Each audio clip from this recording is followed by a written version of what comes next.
The most satisfying feeling in the whole world is to save the life of a someone.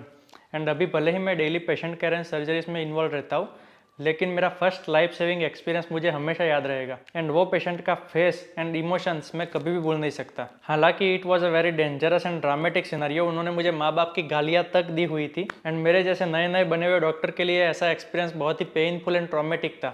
But still those are the moments that I will cherish for life time.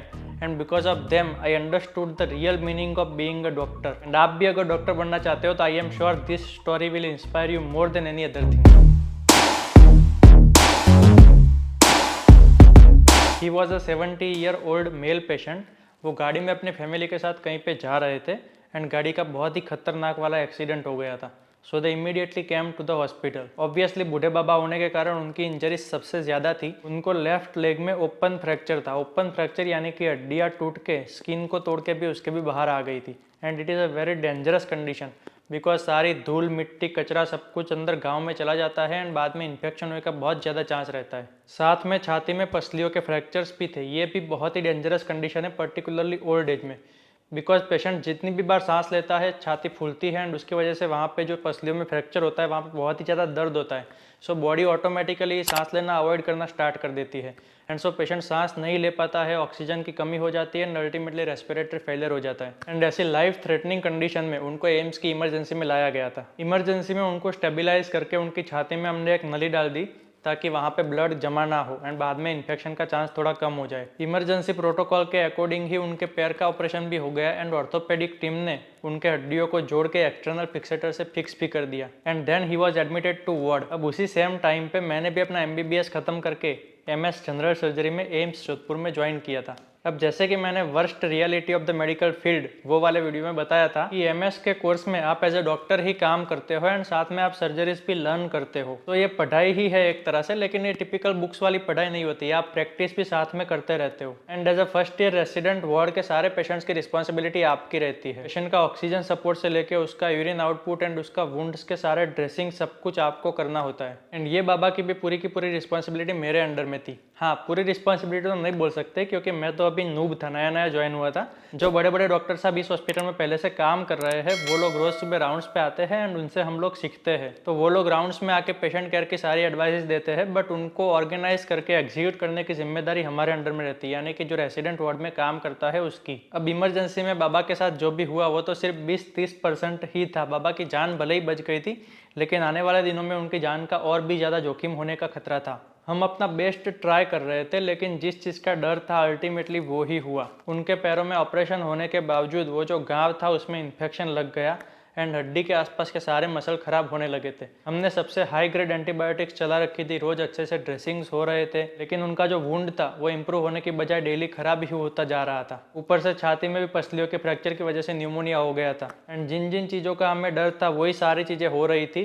पैरों का infection पूरी body में फैल रहा था and so उसकी वजह से बाबा की जान जाने का जोखिम बहुत ही ज़्यादा बढ़ रहा था। सो लास्ट में ना चाहते हुए भी वो इन्फेक्शन का सोर्स हटाने के लिए एंड बाबा की जान बचाने के लिए हमें वो पैर को घुटने के नीचे से काटना पड़ा, जिसको बोलते हैं बिलो नी एम्प्यूटेशन। एम्प्यूटेशन मीन्स किसी भी अंग को काटना। अब वो पैर को काट के हमने वहाँ के पूरी की पूरी चमड़ी को खुला ही छोड़ दिया था क्योंकि वहाँ पे भी मसल हेल्थी नहीं थे, फिर से इन्फेक्ट होने का चांस 100% था। बट जस्ट एक आशा थी कि चलो भाई यहाँ से अगर काटते तो घुटना बच जाए एटलीस्ट, तो बाबा को बाद में थोड़ी कम तकलीफ हो। मैं रोज़ रेगुलर पट्टियाँ कर रहा था, डेली ड्रेसिंग करके गाँव को अच्छे से क्लीन करता था। इवन 2 बार तो ऑपरेशन थिएटर में ले जाके अच्छे से साफ किया गाँव को, लेकिन अफसोस फिर से जिसका डर था वही चीज़ हुई। वो जो पार्ट जहाँ से हमने पैर को काटा था वो फिर से इन्फेक्ट हो गया एंड अब हमारे पास ना चाहते हुए भी पैर को घुटने के ऊपर से काटने के अलावा और कोई चारा नहीं बचा। हमने पेशेंट के रिलेटिव को समझा के पेशेंट को ऑपरेशन थिएटर में लेके अगेन पैर को घुटने के ऊपर से काट दिया एंड इस बार भी चमड़ी को ओपन ही छोड़ा क्योंकि वहाँ पे भी मसल थोड़े बहुत ख़राब थे। लेकिन अब इससे ज़्यादा काटने का हमको ज़्यादा फायदा नहीं लगा क्योंकि जितना मैक्सिमम पैर हम बचा सके उतना पेशेंट के लिए अच्छा था, ताकि बाद में वो नकली पैर लगा सके एंड थोड़ा बहुत चल सके एंड क्वालिटी वाली लाइफ जी सके। हालांकि उस पॉइंट पर बाबा की जान बच जाए वो ही एक चमत्कार था, चलना ना चलना तो बहुत दूर की बात थी। But as a doctor we always think about the overall aspect of the patient care. सिर्फ पेशेंट की जान बचाना हमारा कर्तव्य नहीं होता है, पेशेंट की जान बचा के उसको अच्छे से घर भेज के बाद में मैक्सिमम क्वालिटी वाली लाइफ जी सके वो हमारा अल्टीमेट टारगेट होता है and that is the most rewarding thing you can do as a doctor.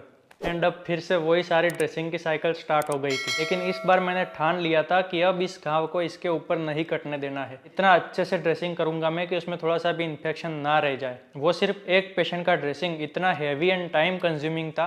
Daily मुझे 1 घंटे से भी ज़्यादा टाइम सिर्फ उनका ड्रेसिंग करने में लग जाता था। एंड साथ में और भी बाकी सारे पेशेंट्स के हज़ारों काम रहते थे, ना खाने पीने सोने का टाइम मिलता था। मैं चाहता तो 20-25 मिनट में ऊपर से फटाफट भी कर सकता था एंड गांव धीरे धीरे उसमें भी बढ़ जाता। लेकिन मैंने ठान लिया था कि चाहे जितना भी टाइम लगे इसको मैं अच्छे से ही ड्रेसिंग करूंगा। एंड ड्रेसिंग मतलब कैसा ड्रेसिंग आप सोच नहीं सकते हो। इतना रगड़ रगड़ के मैं सारा कचरा साफ करता था वो वुंड का। मुझे पता था इट्स वेरी पेनफुल, नॉर्मल इंसान तो इतने पेन से बेहोश ही हो जाए। बाबा इतने चिल्लाते थे, पूरे वार्ड के सारे पेशेंट्स उनको देख के इमोशनली डिस्टर्ब हो गए थे। एंड ऐसे पेन होने के बावजूद मैं इतना ज़्यादा रगड़ता रहता था, इतना रगड़ता रहता था। एंड उसकी वजह से 2-4 दिन के बाद बाबा मेरे से इतने फ्रस्ट्रेटेड हो गए थे कि मैं जब भी ड्रेसिंग करने जाता था मुझे लिटरली मारने पे आ जाते थे।